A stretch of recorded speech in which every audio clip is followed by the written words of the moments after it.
So we should be live. This is still setting up. Should be live though. Okay, let me just make sure it's good. So today, what are we doing today? This is a live Q&A. So this is an Ask Me Anything. This is a Q&A. So any of your questions, real estate related or otherwise, feel free to drop it below. Drop it in the comments below and I'll answer it. I have a couple pre-prepared questions, but anybody who has questions, feel free to drop it below and we'll take it from there. But I'm happy to answer any questions. Flipping, rentals, wholesaling. I focus on the flips. I know, six-figure house flipper and all that. Six-figure house flipper, and yeah. So that's the story there. So any questions you have, real estate related, feel free to drop it below, and I can answer them. But yeah, awesome. What else? So quick announcement. So I'm going to start taking like all the stuff I do here on Facebook Live. I'm going to start putting it on YouTube. People always ask me if I have a YouTube channel. I do, and I post all my case studies. So I'm going to start posting these just to start getting it out there, because not everyone goes on Facebook as much as I thought. Some people like the podcast or like the YouTube, or different people have different formats. So I'm happy to work with people and kind of figure out what format works best with them. So I'm not doing the podcasting yet. I'll eventually do that and get into that. For now, I just really want to focus on like getting all the Facebook Live stuff that I did and then put it into the YouTube. Yesterday I did one like how to get a deal in this insane market. So that is in my YouTube channel. It's also here in the Facebook group if you want to check it out. If you want to check it out afterwards, the recording is there live for sure. So if there's any questions, we have Becky who says hello from Ohio. Hey Becky, how you doing? Thanks for joining. So I have a couple questions here, and I also had some questions from yesterday's that I didn't answer. So just want to make sure I get all of those. Okay. We have a question here.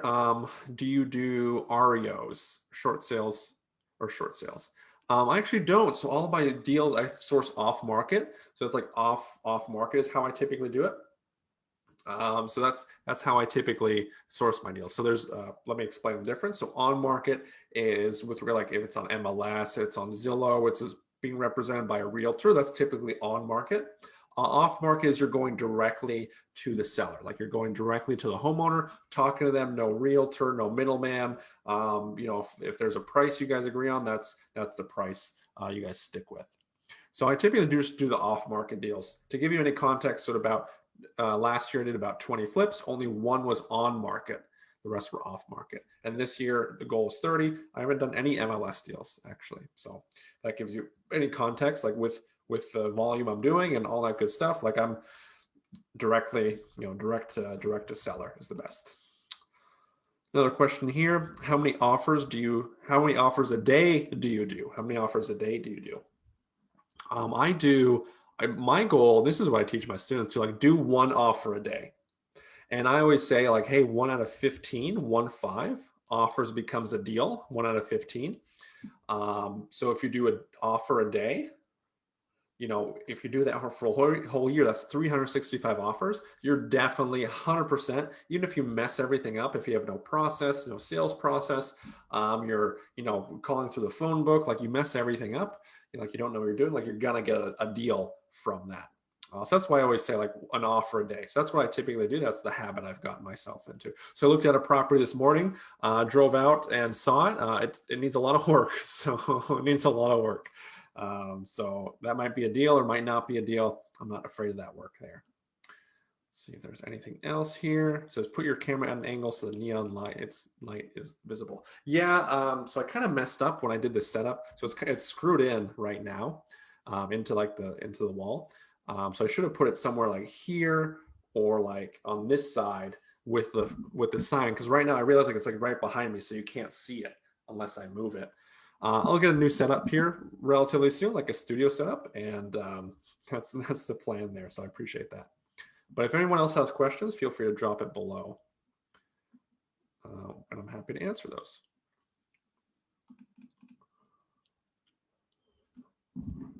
And then also, I was supposed to do like I kind of put this together, this Q&A last minute, but I was supposed to do like an event banner. I didn't do that, so I think that's messing it up as well. But no worries, I'll get you all next time. So that's key. So the other thing, this has been a thought recently. No, let me look for other questions here. Question here is with regards to like wholesalers. Okay, working with wholesalers. So like this has come up a couple times too. So I want to answer like, should you give the money directly to the wholesaler or should you give it to a title company? So let me explain what each of those is first. So wholesaler is something like someone who finds deals, they put it under contract. Instead of them taking the contract down themselves, they go then sell the contract. So that's what a wholesaler is. Okay, so that's what a wholesaler is.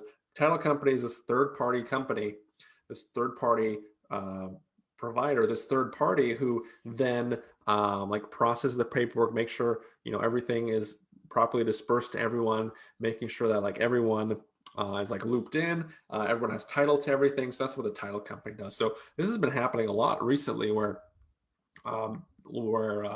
title companies or wholesalers have been asking like, hey, send me the money and I'll take care of it, which you shouldn't do. You shouldn't ever do. Like all the money should always go to the wholesaler or to the title company, excuse me.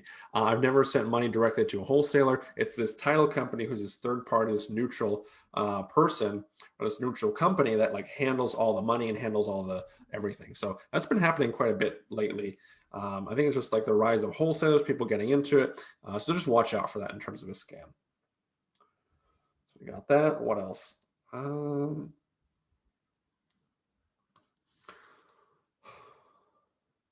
So dealing with wholesalers, like how do you deal with wholesalers? Like for me, like the biggest thing for me is like I think the biggest thing is like really building a relationship with wholesalers. So last year I bought 6 properties off of one wholesaler, 3 off of another one, and then there's wholesalers where I buy like 1 a year.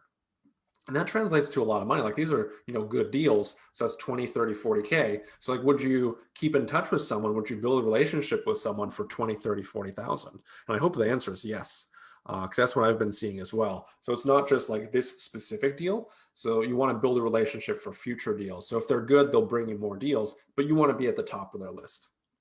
What's interesting as well is when I started full-time in real estate when I was back in 2018, and there was like 1, maybe 2 wholesalers in the entire city.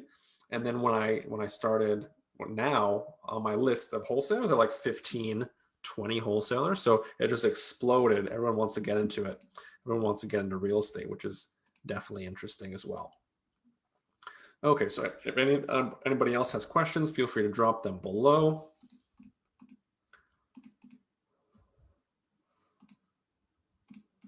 Feel free to drop them below. Let me just pull up the next question here.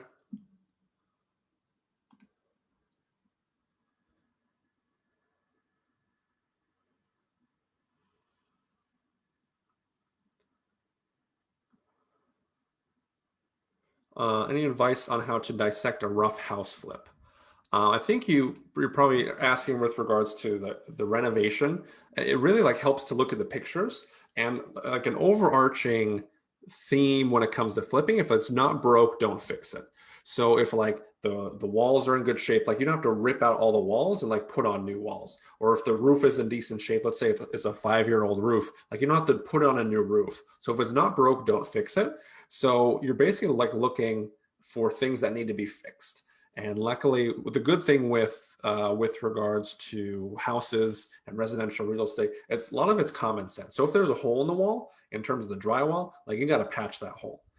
If the carpet is old, then you got to rip out the carpet. Like a lot of this stuff, luckily, is pretty common sense. So if like it feels like there's an issue, like you should fix it. Like, oh, this kitchen's kind of old. Okay, well let's do a new kitchen. So hopefully that makes sense, like how to dissect a rough house flip. I see people who they gut it. Every house they get, they rip everything out, they gut it, they start again. And I don't think that's necessary at all to do that. So that's how to dissect a house flip. How do you determine the ARV on a property? So ARV stands for after repaired value. So that's the after repaired value. So that's what you can sell a property for. So that's the retail price, like what you can sell a property for. So that's ARV, and that's after all the repairs. And then how you get that number is basically looking at comps, and comps are like comparables. So what's sold within typically like a mile radius, sold within a mile radius for the last 12 months. So if you're looking at, let's say, a 3-bedroom, 2-bath, like you want to be comparing it through to a three-bedroom, 2-bath as much as possible. And then here's the other thing that trips up beginners is like the age of the house. Like if you're working with a 1950 house, you can't compare it to a 2010 house. You can, I mean, you have to make some adjustments, but just realize like it's not the same. Like you have to adjust it that way. That's how you figure out ARV. And then typically, so you want to look at like at least 3 comps. That's the other thing, just adding on to this. Like you want to get like at least 3 comps to look at, to get a better understanding of the pricing. Like if you just look at one house, it could be what I call like an outlier. So if one house is, really expensive, really expensive, but the rest aren't, you just have to be careful with that. You just have to really be careful with that. So you have to have 3. So 3 is typically the number for comps.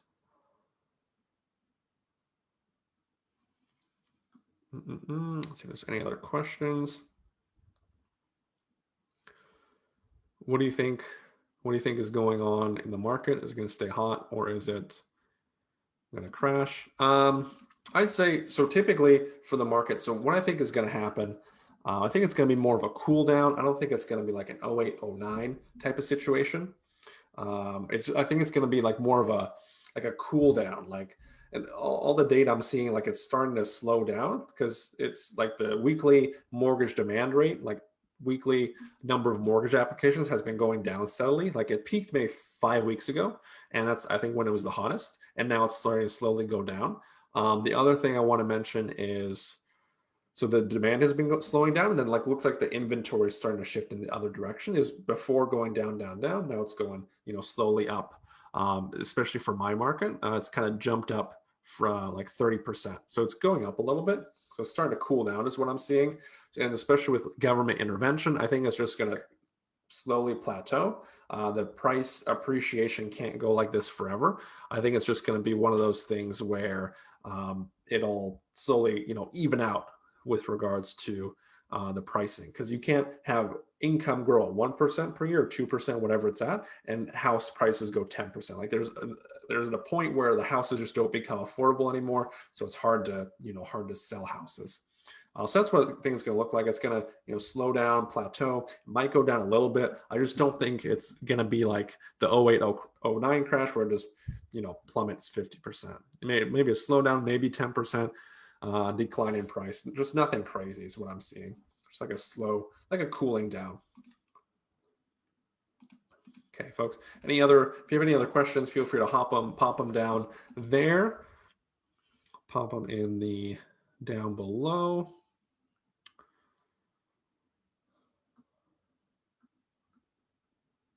Let's see if I can get any other questions.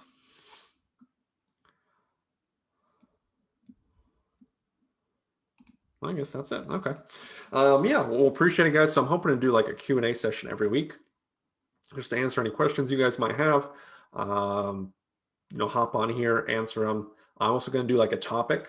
So let me know, what a good topic would be. Maybe contractors would be a good topic. Maybe I should do that one next week. Like how to hire contractors, how to keep them, how to keep them happy, that sort of thing. So maybe I should do that one. That might be a good one. Like how to hire them, especially in today's kind of market where it's kind of hard to get a call back. So I'll probably do that. But yeah, well, sounds good, guys. We'll appreciate it. Thanks so much. If you like this, comment below like, hey, this was great, or you might say the opposite, like, hey, this was terrible, waste of time. But I'm here to help. So feel free to, if you have any questions, I'll get you next time. But I'll be doing this again next week. So sounds good. We'll appreciate it. Thanks so much.